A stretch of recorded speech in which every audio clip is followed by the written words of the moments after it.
네, 안녕하십니까. 우리 전 세계의 애국 국민 여러분, 또 전국의 우리 애국 동지 여러분, 그리고 또 내일 9월 16일 날 대구에서 또 246차 태극기 집회가 있죠.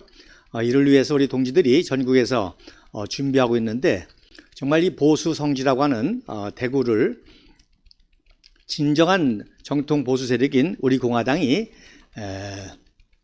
지역적 기반으로 확고히 뿌리를 내리고, 또 특별히 거기서 우리 조원진 대표님께서는 달서병에서 3선 의원을 하지 않았습니까?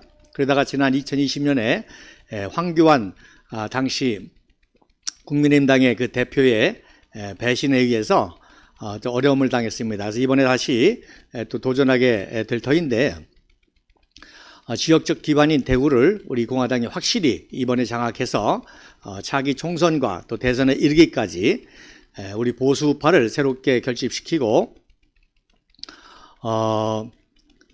진정한 보수파 세력인 우리 공화당이 수권으로 나가는데 확실한 지지 기반으로서 우리 대구를 우리가 장악해야 될 것입니다. 또 오늘은 인천 상륙작전 제73주년이죠. 우리는 대한애국당을 창당한 이후로부터 조원진 당대표와 함께 위대한 승전의 기념일로 우리가 지키고 있습니다. 인류 역사상 가장 위대한, 인간이 이룰 수 있는 가장 위대한 업적이라고 하는 것은 바로 없던 나라를 새롭게 세우는 것입니다.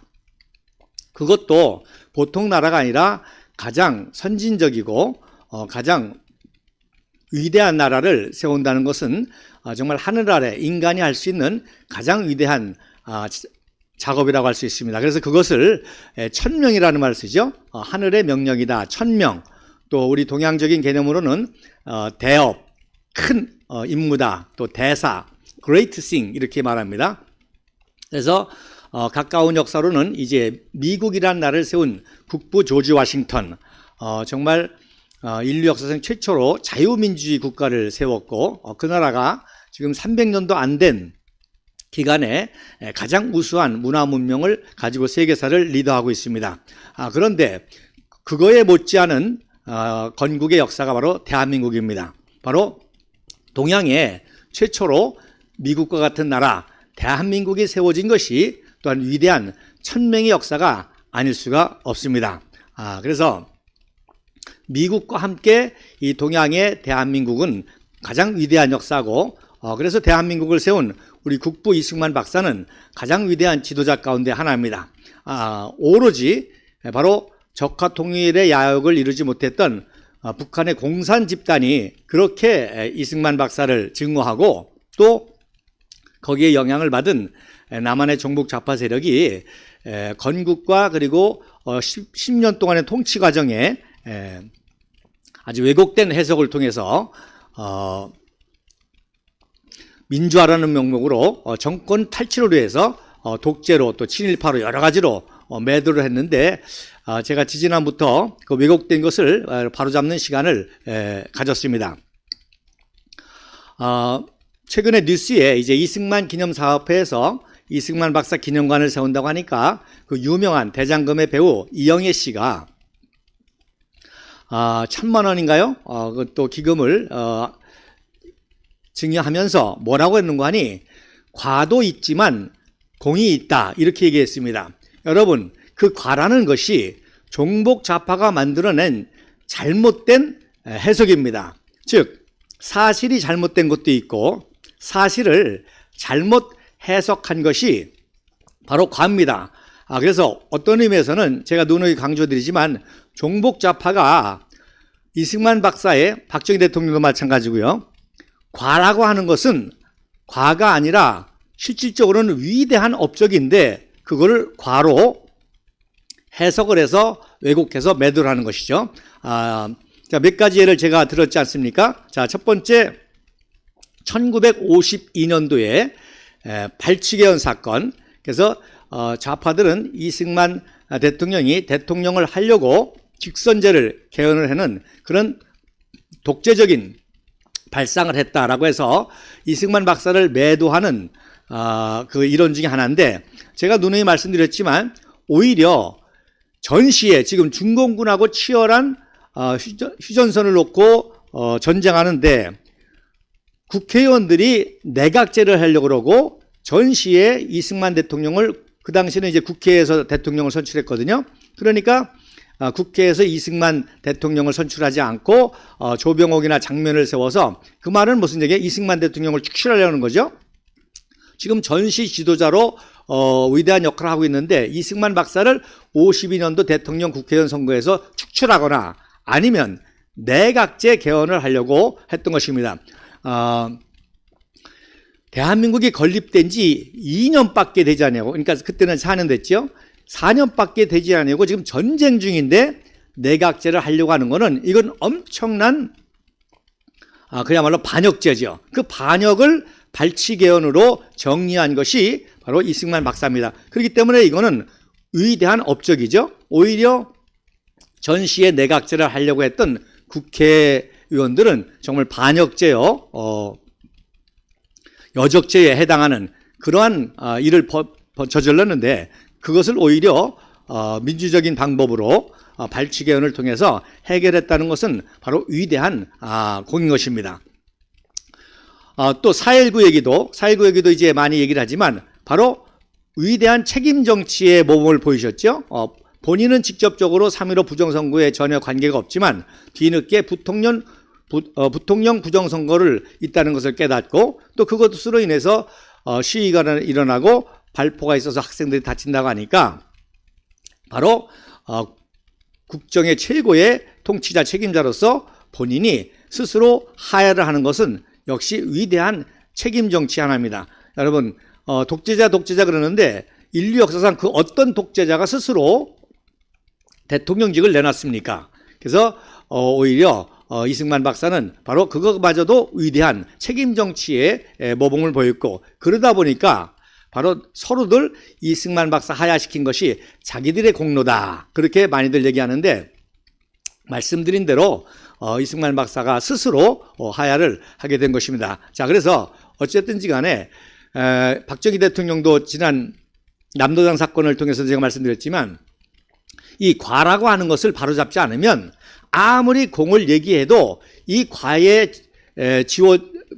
가려워져 가지고 공이 인정을 받지 못합니다. 그러니까 박정희 대통령의 그 남도당 사건도 그렇고 이승만 박사님의 이런 것도 그렇고 아무리 뭐 대한민국을 세웠다 또 구국을 했다 한강의 기적을 이루었다라고 아무리 공을 얘기해도 바로 근본적인 과 독재자다 친일파다 남노당이었다 이런 과에 가려서 전혀 국민들에게 청년들에게 설득력 있게 다가가지 못한다는 겁니다. 그래서 과를 바로잡는 것이 굉장히 중요하다는 사실을 알아야 되겠습니다. 자, 어쨌든지 간에 그러므로 가장 위대한 이 건국의 위대한 국부, 이 건국을 지우려고 이 위대한 업적을 지우려고 종북좌파들이 또 그동안에 부단히 노력을 하죠. 그래서 뭐 상해 임시정부 얘기도 하고 심지어 이제 고조선 얘기까지도 하고 그런 어처구니 없는 그런 억지 논리를 피게 되는 것을 볼 수가 있습니다. 자,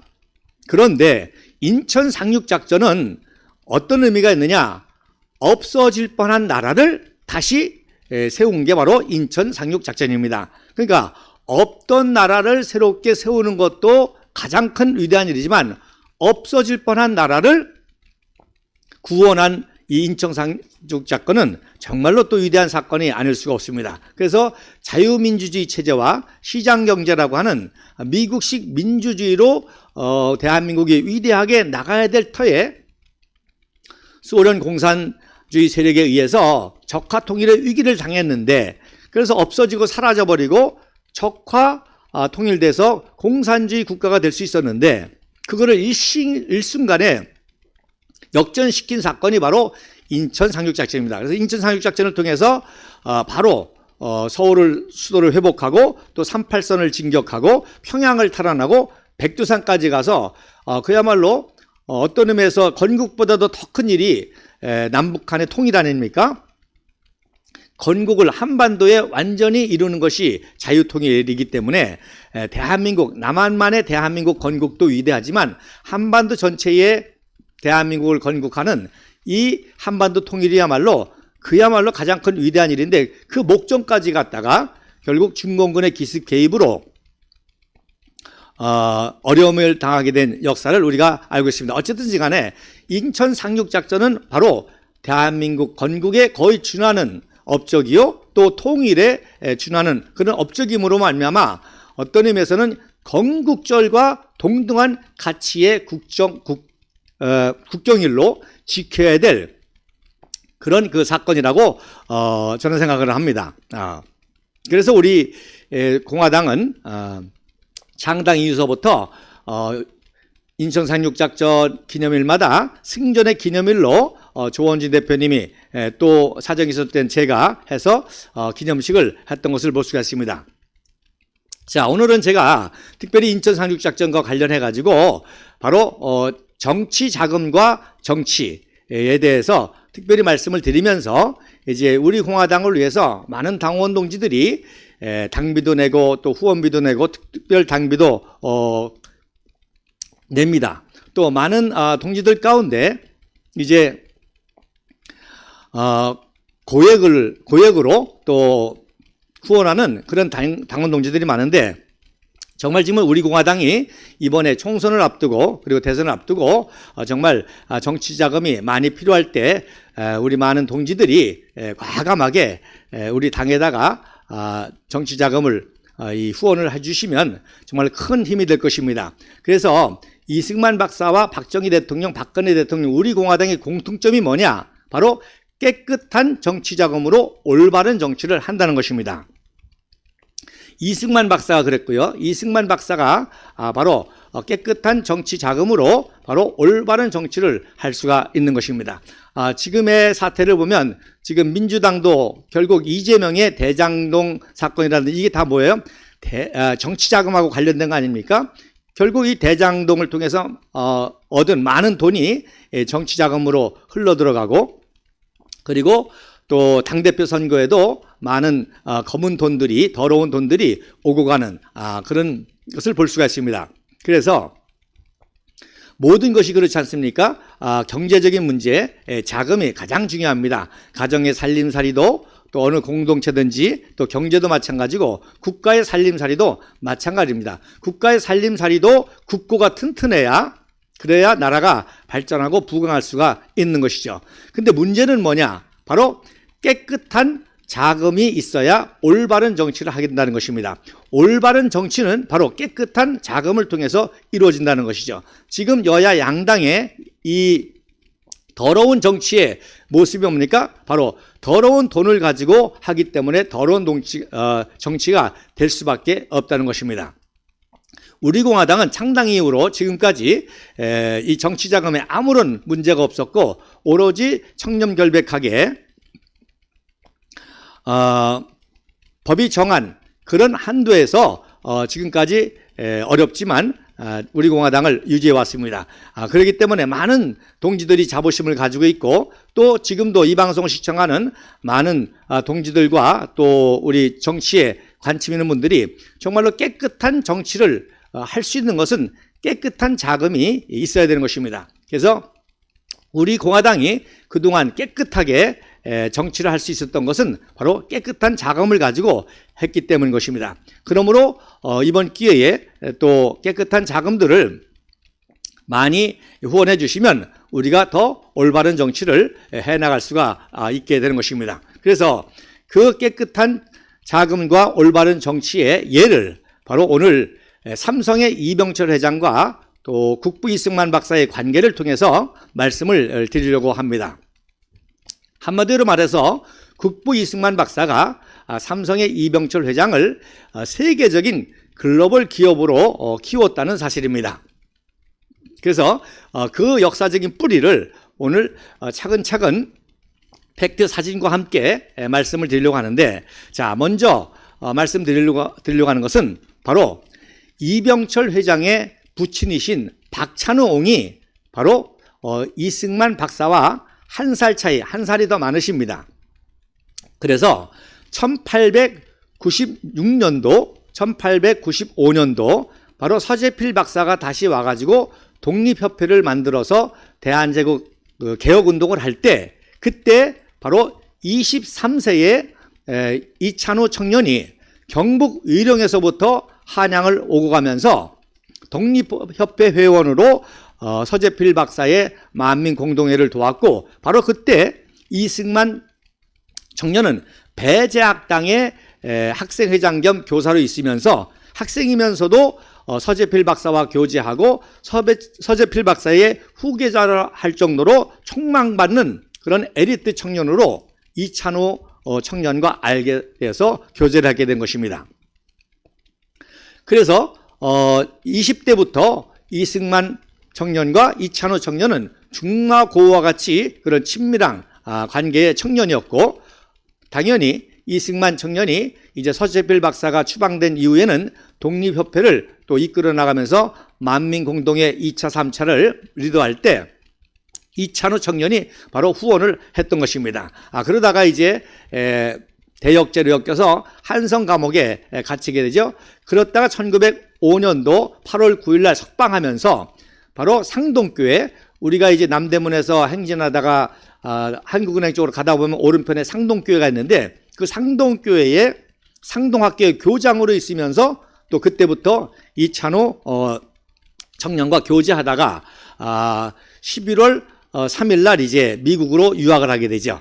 이승만 청년이 미국으로 유학. 그래서 유학 갈 때도 이찬우형이 이제 후원을 하게 된 것을 볼 수가 있습니다. 자, 그러다가 5년 후에 이제 프린스턴에서 박사학위를 받고 1910년도 8월 29일 날 한일합방이 됐음에도 불구하고 이승만 박사가 한국에 들어오죠. 이것도 엄청난 위대한 사건 아닙니까?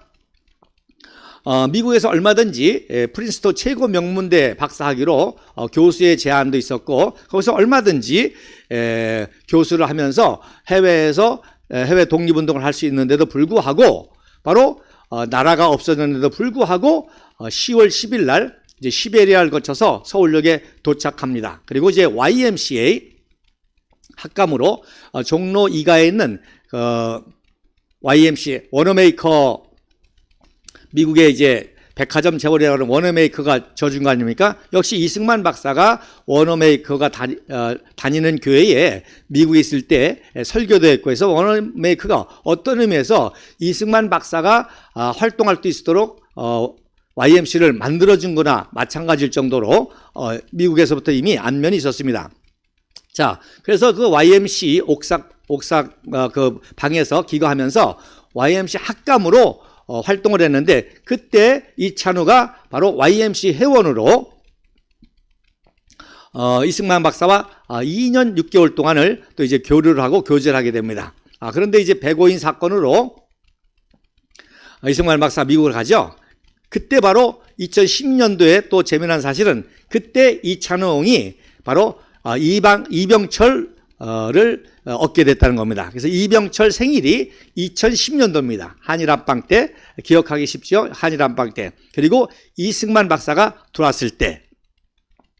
자, 그리고서 이제 해외에서 이제 그때부터 33년 동안 독립운동을 하는데, 역시 이찬우형이 바로 국내에서 이승만 박사를 비밀리에 자금을 후원하는 중요한 인물들 가운데 하나입니다. 그래서 월남 이상재 선생, 또 자홍 윤치호 장로, 윤치호 장로도 겉으로 보면은 친일파라고 많은 사람들이 매도하는데 실질적으로는 비밀 독립 운동을 한 것입니다. 그래서 국내의 정보와 국내의 자금을 바로 사촌 동생인 윤치영을 통해서 후원하고, 또 개성에서 이제 윤치호가 송도학교도 운영하면서 개성이 주 활동 무대인데, 개성에 그 유명한 인삼장사가 있지 않습니까? 그리고 또 그 개성의 유명한 사업가가 바로 전용순입니다. 그래서 전용순이가 또 비밀 독립운동의 자금을 다루는 그 중요한 역할을 하게 되는데, 바로 그때 이찬우형도 함께 했던 것을 볼 수가 있습니다. 자, 그러면 이제 사진을 보면서 말씀드리겠습니다. 첫 번째 사진 여러분 보시죠. 2017년, 그러니까 17살 때죠. 원래 이병철의 이름은 이병길이었습니다. 이병길. 그런데 2017년에 개명을 했어요. 왜 개명을 했는가 하니, 여러분 오른편 사진에 보면 이게 그 유명한 매국노 이완용의 가족 사진입니다. 그래서 이완용이 가운데 앉아서 손자를 안고 있죠. 그리고 바로 뒤가 바로 이항구라는 아들인데, 바로 이 항구가 이왕직이라고 그러죠. 고종 황제 후손들의 재산을 관리하는 이왕직의 그 책임을 맡았던 사람이고요. 그 이항구의 장남이 바로 오른편에 있는 장남이 바로 이병길입니다. 그래서 이찬홍이 바로 이완용의 손자와 이름이 같으니까 바로 개명을 시켰죠. 그래서 이병길의 길자, 그 길자를 하나 더 붙이면 철자가 됩니다. 그래서 이병철로 개명을 하고, 이때 이제 박팽년 사육신의 한 분이신 박팽년 후손인 박두을 여사와 조기에 결혼을 하게 되죠. 그리고 그때가 이제 민족주의 학교로 유명한 중동중학교 4학년 졸업반 때입니다. 그리고 이제 곧 이어서 이병철은 이제 와세대 대학으로 유학을 가게 되는데, 그 직전에 형 이병각과 함께 촬영한 사진이 바로 왼쪽 사진이 되겠습니다. 자, 그 다음 사진에, 그래서 이제 이병철이는 와세다 대학을 중퇴하게 됩니다. 그래서 몸이 아파가지고 중퇴를 하는데, 그러나 일본에서 와세다 대학에서 유학하면서 일본의 선진 문화를 다 견학을 하게 되고, 또 공장이라든지 또 이런 것들을 이제 많이 체험을 하고 돌아오게 됩니다. 그래서 돌아와서 제일 먼저는 저 마산 쪽에서, 경남 쪽에서 바로 양곡, 그 곡식을 탈곡하는 양곡을 하면서, 그 다음에 이제 일본의 은행 문화를 배웠기 때문에 대출을 받아가지고 부동산 사업도 좀 했었습니다. 그랬는데 만주전쟁이 일어나고 청일전쟁이 일어나니까 이제 대출금을 회수하고, 또 전쟁에 부동산 값이 폭락을 해서 첫 번째 이제 실패를 하게 됩니다. 그래서 사들였던 부동산을 다 헐값으로 팔고, 또 대출금은 대출금대로 갚고, 그래서 첫 번째 실패를 하죠. 그러나 또 좌절하지 않고 이제 오히려 일본은 자기가 다 봤으니까 이번에는 한국의 전 지역과 만주, 상해, 중국 지역을 이제 견문을 넓힙니다. 그래서 돌아온 다음에 이제 1938년도에 3월 1일 3.1절 제19주년입니다. 그러니까 이병철 회장도 아버지의 영향을 받아가지고 굉장히 민족주의적인 교육을 받았고, 애국심과 그런 영향이 굉장히 있었던 것 같습니다. 그래서 3.1절 날, 1938년 3.1절 날 이제 대구 중구 인교동에서 삼성 상해를 설립하게 됩니다. 그리고 삼성이란 이름을 왜 줬는고 하니, 삼자는 이제 보통 전통적으로 크다, 많다, 또 강하다, 또 삼위일체, 완전하다, 또 우리 한국인이 좋아하는 숫자 가운데 하나죠. 이 중국 사람들은 팔자를 좋아하지 않습니까? 그 발음이 복자와 같다고, 푸와 같다고 팔자를 좋아하는데, 우리 한국 사람들은 이제 3이라는 수, 완전수라고 하는 거, 그래서 믿음, 소망, 사랑, 30배, 60배, 100배, 또 등등의 이제 3의 개념이 중요한데, 그래서 그렇게 3을 선택했고, 성은 별성자로 밝고 높고 영원히 깨끗하다. 그래서 삼성 상해를 창립하게 됩니다. 그래서 왼쪽 사진이 바로 대구에서 창업 당시에 사진의 모습이고요. 그것을 지금 오늘날에 또 그대로 그 삼성 상해 터라고 해서 이렇게 보존을 하고 있습니다. 그래서 이 대구라는 도시는 정치적으로 보수 우파의 성질뿐만 아니라 한마디로 자유민주주의 시장경제에 바로 글로벌 기업으로 성장하게 된 이 삼성의 뿌리가 있는 곳이기 때문에 어떤 의미에서는 자유민주주의 시장경제, 국제통상, 글로벌 첨단 기업의 성지가 바로 대구이기도 한 것입니다. 자, 그 다음 사진에 보면 이제 1939년도에 이병철 회장이 대구에서 조선 양조를 인수해서 사업을 합니다. 그 당시 양조장은 일본이 관리했습니다. 그러니까 아무나 양조장을 할 수가 없고 독점 사업이기 때문에, 그래서 국가에서 관리하는 양조 사업을 했는데, 이 양조 사업이 그러다 보니까 독점 사업이다 보니까 엄청난 자금을 모을 수가 있었죠. 그리고 중요한 것은 자, 양조업을 해가지고 전국에 배달을 하지 않습니까? 그러니까 전국에 배달 루트가 있고 또 술을 배달해주고 자금을 받아오잖아요. 그러니까 이 양조업이 사실은 독립운동 자금을 전달하는 중요한 루트와 자금 역할을 한 것입니다. 그래서 대구에서 이제 그 이병철 회장이 바로 조선 양조를 하면서 이 양조를 배달하는 그 루트가 바로 독립운동 자금을 전달하는 루트가 되고 또 양조업으로 엄청난 자금을 모아가지고 비밀리에 독립운동 자금을 워싱턴에 있는 이승만 박사에게까지도 전달을 했던 것이죠. 그래서 또 하나 중요한 사실이 독립운동가 가운데 강일기라는 분이 있습니다. 강일기라는 분이 있는데 이분은 3.1운동에 학생 때 참가했다가 체포당해서 옥고를 치르게 됩니다. 그런데 그때 윤석구라고 하는 청년과 함께 같이 운동을 했는데 윤석구는 체포를 당하지 않았어요. 즉 강일기가 끝까지 침묵을 지킴으로 인해서 같이 3.1운동을 했던 함경북도 지역에서 그 양강도 지역에서 산수갑산 지역에서 3.1 독립 만세 운동을 같이 했는데 강일기는 체포를 당해서 2년 3개월 동안 옥고를 치르고 나왔고 윤석구는 이제 체포되지 않았습니다. 그러니까 윤석구가 고맙기도 하고 감사하기도 하니까 또 윤석구 집안도 잘 사니까 자금을 모아줘가지고 바로 강일기를 후원해서 강일기가 바로 삼수갑산에 물 좋은 삼수 석삼수의 물수자 아닙니까? 그래서 삼수갑산 산 좋고 물 좋은 거기에 양조장을 해가지고 엄청난 돈을 벌었습니다. 그래서 거기서 마찬가지로 빼가리라고 그러죠. 중국 술 그것도 만들어서 만주 지역에 배달하면서 한마디로 말해서 이 강일기 선생의 독립자금을 안 받아본 사람이 없을 정도로 모든 독립운동가들은 없을 정도로 그런 역할을 했습니다. 그래서 누구도 받았냐? 바로 김일성이도 받았습니다. 그 김일성이가 무슨 뭐 항일 빨치산이나 했다? 그게 아니고 그야말로 그 백두산 근처에서 그 미령이라고 그러죠. 미령이라고 그래가지고 북한에서는 무슨 그 빨치산 운동본부와 같이 그렇게 대대적으로 선전하는데 그게 일개 국경 초소와 같은 것입니다. 그 국경 초소와 같은 경비를 한 거죠. 김일성이가. 그러다 보니까 이 강일기 선생이 만주 지역에 술을 배달하고 대금을 해소하면서 통행료 정도로 김일성이도 기성리 입장에서 받아먹은 거죠.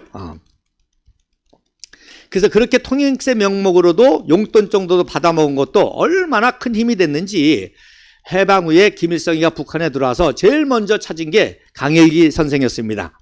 자기가 그 국경 초소에서 경비대할 때 얻어먹은 돈이 많으니까 그런데 결국 강일기 선생은 그때는 이미 남한에 내려와서 면목동 쪽에서 그 양조업을 할 때였거든요. 그러니까 이제 못 찾고 다만 황모 씨라고 그 술을 배달하고 돈을 회수하고 국경을 드나들던 그 황모 씨를 찾아가지고 공화국 영웅 칭호를 준 그런 사건도 있습니다.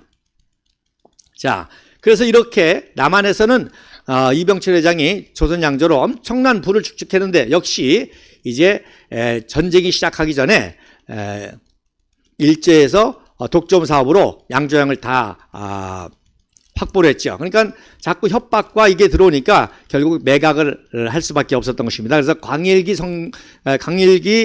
그분도 이제 삼수에서 일본 사람에게 매각을 하고 남한으로 내려왔고 결국 이병철 회장도 1년 만에 매각을 할 수밖에 없습니다. 그래서 왼쪽이 이제 가족과 함께 이제 직원들하고 찍은 사진인데 상당히 규모가 크죠. 그 정도 양조장업 정도로도 그리고 오른쪽에 이제 그 간판에 서 있는데 그 간판이 바로 해석을 하면 조선 양조 주식회사 제2공장, 그러니까 무슨 얘기예요? 제1공장도 있었다는 거죠.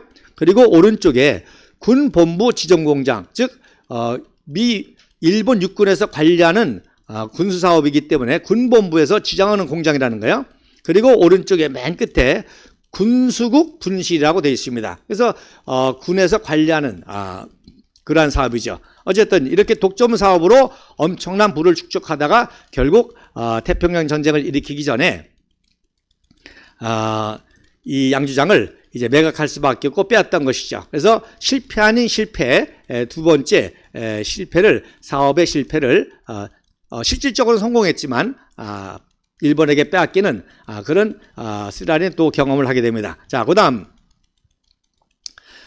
1941년도에 이제 양조업을 못하니까 처음으로 제조업에 도전합니다. 그래서 국수를 만들어서 파는 이 제조업으로 하게 됩니다. 근데 역시 이 제조업도, 국수 사업도 조선에서 제일 맛있는 국수라는 모토를 가지고 엄청나게 성공을 했는데, 이제 전쟁이 본격적 시작되면서 보급이 모자라니까 이제 배급제가 생기고 하다 보니까 역시 이 국수 사업도 1년 만에 문을 닫을 수밖에 없었던 것이죠. 그래서 별포국수 상편대 삼성 별 3개가 있고 밀 모양이 있고 삼성의 세 줄에 또 디자인이 되어 있죠. 그리고 미미 우량, 아주 맛이 제일로 뛰어나다. 그 다음에 자양풍부, 영양분이 풍부하다. 그리고 오른쪽에 대구 인교동 61번지, 그리고 주식회사 삼성상해, 전화번호 247번. 그래서 한참 주문을 받고 배달할 때에 삼성 이병철 회장의 모습이 되겠습니다. 그래서 역시 이제 세 번째, 결국 국수 사업도 성공을 했다가 일제에 의해서 그만두게 되는 실패를 겪게 됩니다. 자, 그 다음 사진에 보면, 자, 그러다가 이제 해방을 만나게 되죠. 광복을 만나게 됩니다. 자, 광복을 만나서 이제 이승만 박사가 귀국해가지고 본격적으로 이제 건국 운동을 합니다. 미국식 자유민주주의 시장 경제의 건국 작업을 하는데, 결국 이승만 박사가 그것도 합법적으로 하기 위해서 유엔을 동원하죠. 그래서 유엔 총회에서 한국 임시위원단을 조직해가지고 유엔의 헌장과 이념과 가치에 따라서 대한민국을 세우는 그런 작업을 하게 됩니다. 이때 바로 무엇보다도 이승만 박사를 도왔던 많은 우익 인사들이 있지만 자유시장 경제다 보니까 뭐예요? 거의 재계와 경제계에서는 이승만 박사를 전폭적으로 도왔던 것입니다. 자, 8.15 해방되고 누가 제일 기뻤을까요? 8.15 해방되고 제일 기뻤던 사람은 바로 경제인들입니다. 왜? 미 군정청이 와서 통치를 하니까 뭐예요? 미국식 자유민주주의 시장 경제를 활성화하니까 경제인들에게는 굉장히 좋았죠. 즉 일제의 통제 경제에서 제대로 사업을 못하던 분들이 이제 미국식 자유민주주의 시장 경제 안에서 자기 마음대로 사업을 할 수 있는 거기 때문에 바로 이 실업인들, 기업인들이 제일로 좋아했고, 아까도 말씀드린 대로 바로 전용순이가 상공회의소 부회장으로 그 당시 이제 회두라고 그랬어요. 회의 우두머리다. 그래서 회의도. 그래서 상공회의소 소장은 민규식이고 부회장은 젊은 전용순인데 실질적인 그런 역할을 했던 분이죠. 그러니까 해방 후에 재계의 최고의 인물이 전용순이었던 거죠. 그러니까 미 군정청에 경조 고문을 했는데 바로 이 전용순을 중심으로 해서 이승만 박사를 전폭적으로 도왔던 것입니다.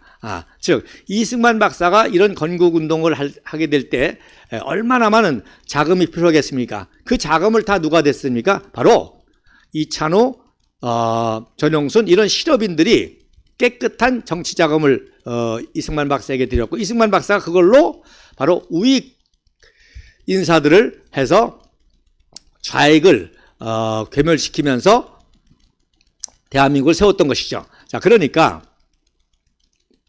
우리가 집회를 해도 많은 경비가 들지 않습니까? 태극기 집회를 해도 몇천만 원씩 들어갑니다. 하물며 이 당시에도 똑같이 태극기 집회가 있지 않았습니까?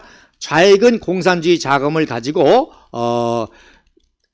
시위를 하고, 그러면 우익들은 좌익을 또 물리치기 위해서 더 큰 규모의 집회를 하게 되는데, 그 모든 자금이 바로 이승만 박사의 정치 자금이었던 것이죠. 그래서 어리석은 사람들이, 어리석은 종북 좌파들이 이승만 박사가 정치 자금 받았다 그래가지고 또 말을 하는데, 하나만 알고 둘은 모르는 사람이죠. 자, 이승만 박사만 받았습니까? 누가 받았어요? 김구도 받았죠. 김규식도 받았죠. 여러분, 상해에서 임정 주석을 하다가 한국에 왔는데 뭐가 있어요? 바로 정치 자금을 구원하니까 서대문의 경고장 2층집 경고장에서 살았습니다. 그리고 역시 김구 선생에게도 똑같이 정치 자금이 들어갔죠. 중요한 거는, 제가 계속 말씀드린 거는 바로 이승만 박사만이 깨끗한 정치 자금으로 깨끗한 올바른 정치를 했다는 것입니다. 그래서 이제 전용신을 중심으로 33인을 만듭니다. 즉 민족대표 33인처럼 대한민국 건국을 후원하는 33인 후원회를 만들어 가지고 이분들이 이화장을 구입해 가지고 이승만 박사에게 기증하죠. 그래서 1947년 10월 18일 날 이제 마포장에서 이화장으로 이사합니다. 원래는 도남장에서 살았거든요. 도남장에서 살았는데 이 최창익이라는 사람이 별장으로 쓰던 것. 그런데 좌우 합작이 세지면서 정치 자금이 김구 쪽으로 흘러 들어가니까 이승만 박사가 굉장히 어려웠죠. 그러다 보니까 심지어 최창익이가 압력을 넣어가지고 도남장을 나가라고 뭐 무언의 압력이죠. 자꾸 자기 살림살이를 마포장에 도남장에 들여놓습니다. 그러니까 뭐예요? 나가라는 뜻이죠. 그래서 할 수 없이 이제 마포장이라고 총독부 경무관이 이제 묵던 그 마포장에 임시로 들어가는데 워낙 낡고 또 그래가지고 굉장히 어렵게 살게 됐습니다. 그러다가 이제 이승만 박사의 유엔을 통한 건국 작업이 빛을 발하기 시작하니까 바로 이때는 이제 모든 자금이 이승만 박사에게 쏠리게 됩니다. 그리고 말씀드린 대로 33인이 이화장을 구입해가지고 이승만 박사가 기거하게 된다. 이제 그때서부터 이화장에서 이제 이승만 박사가 접견하는데 제일 먼저 접견한 사람 누구겠어요? 바로 대한제국 때부터, 그리고 하와이에서 또 미국에서 독립운동할 때부터 비밀리에 정보와 자금을 대준 사람들이 우선순위죠.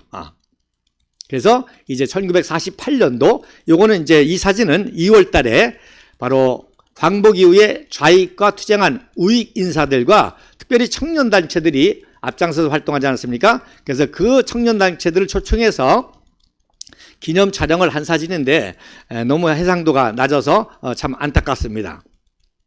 그래서 이 과정에서 많은 청년들이 희생을 당했죠. 그래서 그 희생당한 청년들을 위한 기념비가 지금 남산 케이블카 그 근방에 있습니다. 그래서 광복 이후에 건국 과정 3년 동안 좌익과 싸우다가 희생당한 청년들의 기념비가 있습니다. 그런데 그때 바로 이 청년들을 초청한 사진입니다. 자, 1948년도 3.1절 때요. 자, 그때 이제 이찬호옹이 자기 아들 이병철을 이승만 박사에게 소개하게 됩니다. 그래서 이병철 사장이 이화장에서 이승만 박사를 이제 만나게 됩니다. 이승만 박사는 이제 곧 50 선거도 있고 하니까 젊은 이병철에게 같이 정치를 하자 그렇게 제안했습니다. 그랬더니 이병철은 저는 사업에 은사가 있고 하니까 사업을 통해서 박사님을 돕겠습니다. 그러니까 이승만 박사가 그러면 사업을 하더라도 나라와 민족을 위해서 해야 된다 해서 보국 사업 보국이라고 하는 그러한 기업 이념을 주셨죠. 그래서 그때부터 이병철 사장, 또 이병철 회장에 이르기까지 삼성의 기업 모토가 바로 사업 보국이 됩니다. 그리고 이승만 박사가 늘 강조하는 게 있죠. 자기도 당당하게 미국에 유학 가가지고 조지 워싱턴, 하버드 그리고 프린스턴에서 박사학위를 받았기 때문에 굉장히 자신감이 넘쳤습니다. 그러니까 무엇이든지 우리 한민족은 배우기만 하면 세계 제일이 될 수 있다. 그래서 연설할 때라든지 누구를 접견할 때든지 이걸 굉장히 강조합니다. 그래서 우리 한국민은 우수해서 무엇이든지 배우면 세계 제일이 될 수 있다. 그래서 역시 이병철 사장에게도 얼마든지 세계적인 기업가 제일이 될 수 있다. 그래서 제1이라고는 the first라는 개념을 줍니다. 그래서 나중에 이병철 회장이 제일제당, 제일모직, 그리고 이제 디자인 회사로 유명한 게 뭐죠? 제일기획. 그래서 제일이라는 개념을 또 이병철 회장이 갖게 되는 것입니다. 자, 그 다음 사진에 보면, 그래서 제가 지난 주일에 말씀드린 것처럼 33인 후에 그 다음에 49인을 또 만듭니다. 그래서 49인을 만들어서 이제 이승만 박사가 재연후에 선거에서 많은 독립 촉성 국회의원들이 이제 당선이 되고 또 대한민국을 건국하게 되고 또 내각이 조성이 되죠. 그래서 이게 바로 그때 사진이거든요. 그래서 1948년도 7월 20일 날 이승만 박사가 초대 대통령에 당선이 되고 취임식을 하고 이제 건국을 할 때 그때 이승만 박사를 도와서 대통령이 되게 하고 대한민국을 건국하게 된 49명의 정관계 인사들이 기념 촬영을 한 사진입니다. 그래서 맨 왼쪽에 이제 전용순이 있고요. 그 다음에 오른쪽에 백성옥, 그 다음에 세 번째가 바로 이찬우옹이 되겠습니다. 그래서 지난주에도 말씀드린 것처럼 대한민국이 1948년도에 건국해가지고 12월에 인준을 받고 나가는데 1년 만에 1949년도에 국회에서 제1차 내각제 개헌을 시도합니다. 아까 말씀드렸던 1952년도는 제2차 내각제 반란이에요. 이미 1949년 10월 달에 이제 그 당시에는 국회의원이 2년제였거든요. 그러니까 48년도 5월 10일 날 재헌의회 국회의원이 된 사람들은 이제 50년 5월 30일 날 이제 또 제2대 총선을 치러야 돼요. 근데 1년 남겨놓고 1년 해먹고 1년 남겨놓고 내각제 개헌을 시도합니다. 참 어처구니가 없죠. 그 당시 국회의원 수준이 이 정도 수준입니까? 이런 애들을 데리고 이승만 박사가 나라를 세우고 구국했다는 것은 진짜 천재고 성자죠. 저 같으면 진짜 이거 다 반역죄로다 할 것 같아요. 아니, 대한민국 건국한 지 1년인데 1년 만에 내각제 개헌을 시도한다? 그래서 이승만 박사가 합리적으로 바로 그 실업인들의 중심 역할을 한 백성옥이를 내무부 장관에 임명합니다. 동국대학교 교수고 원래 승려 출신이고 그러나 최초로 한국인으로 독일에서 철학 박사를 받은 청렴결백한 이 백성옥 또 그 매부가 권영일이라고 또 경성고무 사업가입니다. 그러니까 이 백성옥이가 정치자금을 아주 깨끗한 정치자금을 깨끗하게 관리해서 올바른 정치를 하는 사람이죠. 그러니까 이분이 이제 무소속 의원들을 설득했죠.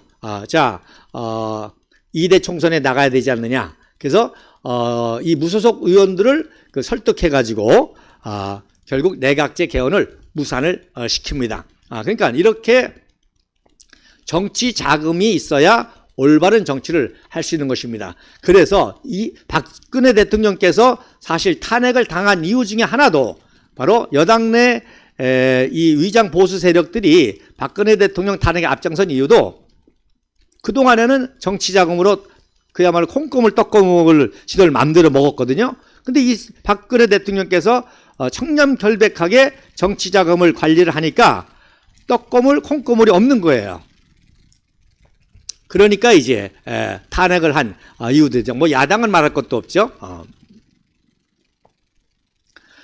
그래서 우리 공화당이 바로 이러한 정치 개혁을 위해서 창당을 했고 지금까지도 깨끗한 정치 자금으로 올바른 투쟁을 하고 있겠으니까 우리 국민 여러분들이 보다 전폭적으로 깨끗한 정치 자금을 또 고액도 이런 실업인들과 같이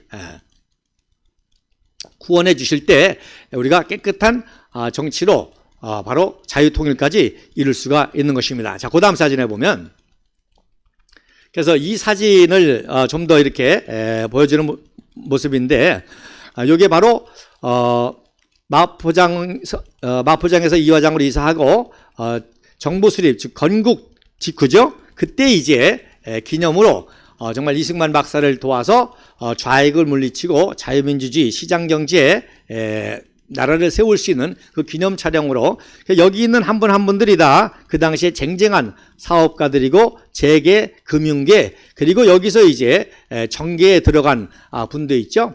공진왕이라는 분은 바로 말씀드린 대로 윤치호와 함께 비밀 독립운동 자금을 일제시대 그 악랄한 때에도 이승만 박사에게 보냈던 대표적인 비밀 독립운동 자금을 보냈던 분이 공진왕이라는 분인데, 이분은 이제 프랑스 초대 공사가 되죠. 한마디로 말해서 이승만 박사의 초대 내각에 있는 사람들은 다 이승만 박사의 독립운동 자금을 받았던 사람들이고 또 그렇게 후원했던 사람들입니다. 그래서 아까 말씀드린 것처럼 초대 최신부 장관이 누굽니까? 바로 윤석구입니다. 윤석구 말씀드렸죠. 그러니까 윤석구도 정치 자금을 많이 내기도 했지만 윤석구가 정치 자금을, 이 독립운동 자금을 분배한 사람이에요. 그러니까 윤석구를 통해서 돈 안 받은 독립운동가가 없을 정도입니다. 조병옥, 고아 송진우, 설산 장덕수, 인천 김성수, 물론 인천 김성수는 자기 형이 또 경방 사장으로 독립운동 자금을 많이 내기도 했지만, 그래서 윤석구라는 분이 최신부 장관 된 이유가 최신부 장관 바로 이 술 배달 루트를 통해서 정보를 오고 갔고 했기 때문에 그런 통신계통에 아주 뛰어난 안목이 있는 사람이니까 최신부 장관이 되기도 했지만, 바로 독립운동 자금을 분배하고 유통했던 그 핵심 멤버가 바로 윤석구인데, 그분이 초대 최신부 장관을 했던 것이죠. 안타깝게도 6.25 동란 때 납북돼 가지고 살해를 당한 그런 참 어려움을 겪으신 분 가운데 하나입니다. 자, 여러분 놀라운 거는요. 자, 그 다음 사진 보세요. 이 사진이 보다도 해상도가 좋죠. 좋은 사진인데, 이 사진이 어디에 있느냐면 상공회의소 역사 사진에 있습니다. 상공회의소. 그러니까 당연히 상공회의소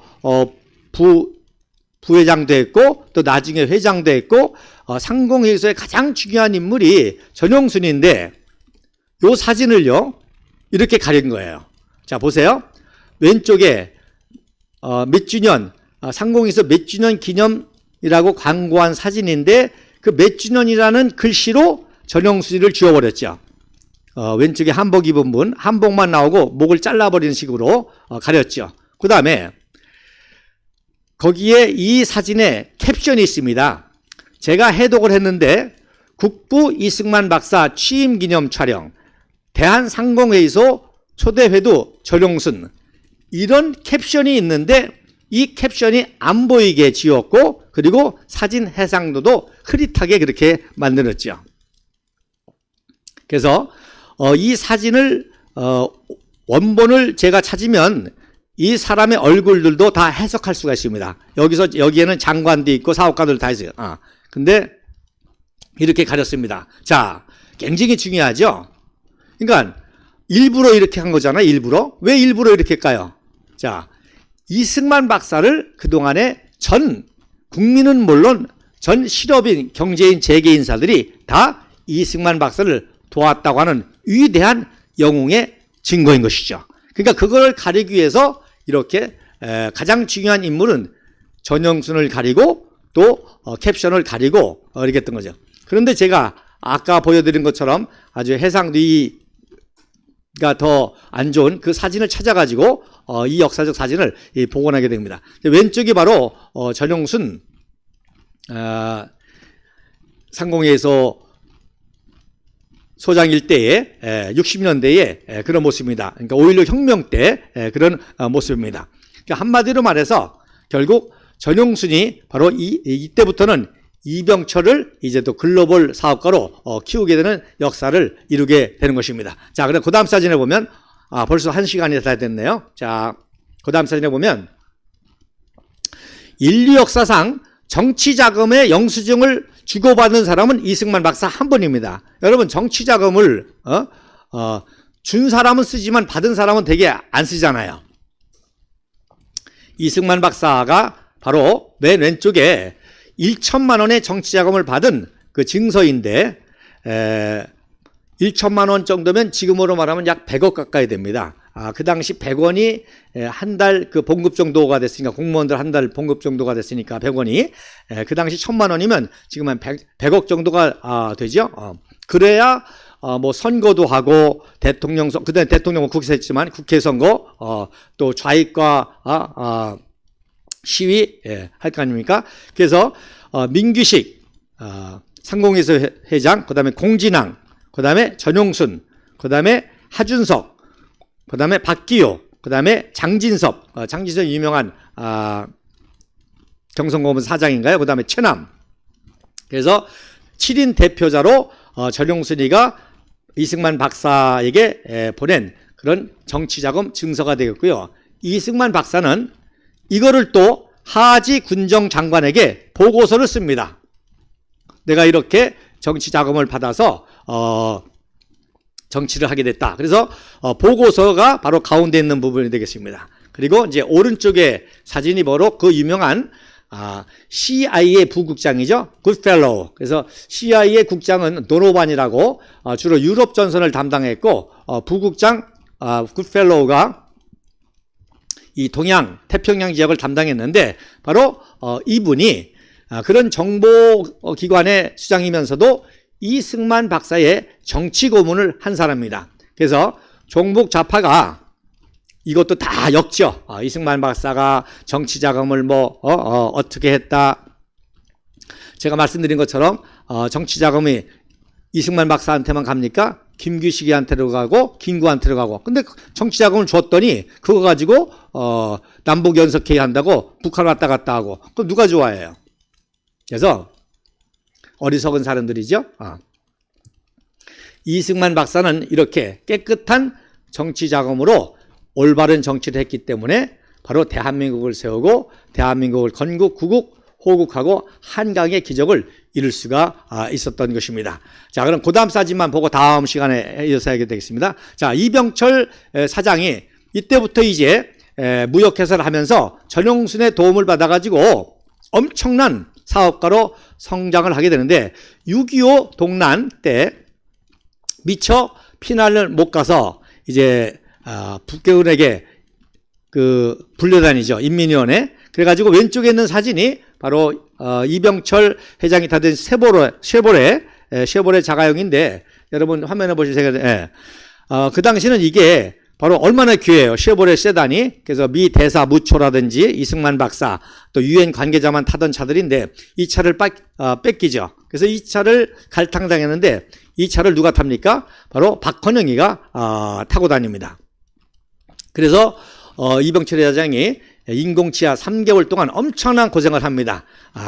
그런데 이제 이병철 회장이 메가더 원수를 생명의 은인으로 여기면서 동시에 바로 사업을 재개할 수 있는, 자유민주주의 시장경제 사업을 재개할 수 있는 그런 기회를 얻기 때문에 메가더 원수를 그렇게 존경하게 됩니다. 자, 그럼 그 다음 사진에 영상 하나 보고 마치도록 하겠습니다. 5초짜리인데 잘 보셔야 돼요. 바로 이렇게 뺏겼던 쉐보레를 이제 서울 탈환작전 때 미 해병 5여단이 이제 찾아가지고, 보셨죠? 제가 저 영상을 찾았습니다. 그래서 연희 전투를 끝내고 아현동 전투 때 모습인데, 그 아현동 전투 때 이제 박헌영이가 뺏어서 타던 이병철 회장의 쉐보레 이 자동차를 다시금 이제 회수해 가지고 가는 그런 모습이 되겠습니다. 자, 그 이후로부터 이승만 박사와 전용순 상공회의 소장 등 바로 이병철이 이제 도움을 받아가지고 이제 제일제당, 제일모직에 이르기까지 세계적인 기업가로 성장하는 이야기를 다음 주에 이어가도록 하겠습니다. 자, 다시금 말씀드리면 깨끗한 정치 자금에서 올바른 정치가 나옵니다. 그렇기 때문에 이승만 박사, 박정희 대통령, 박근혜 대통령이라는 위대한 통치자가 깨끗한 정치 자금으로 위대한 일을 할 수 있었고, 그러다 보니까 바로 이 부정부패를 하는 여당과 야당 이런 사람들이 탄핵을 했고, 또 지금도 이 정치 자금의 불의의 소용돌이에서 헤어나오지 못하고 있습니다. 우리 공화당을 여러분들이 믿어주시고 1천만 원이 아니라 1억, 10억, 100억 깨끗한 정치 자금을 주시면 바로 우리가 올바른 정치로 위대한 대한민국 바로 회복하게 될 것입니다. 감사합니다.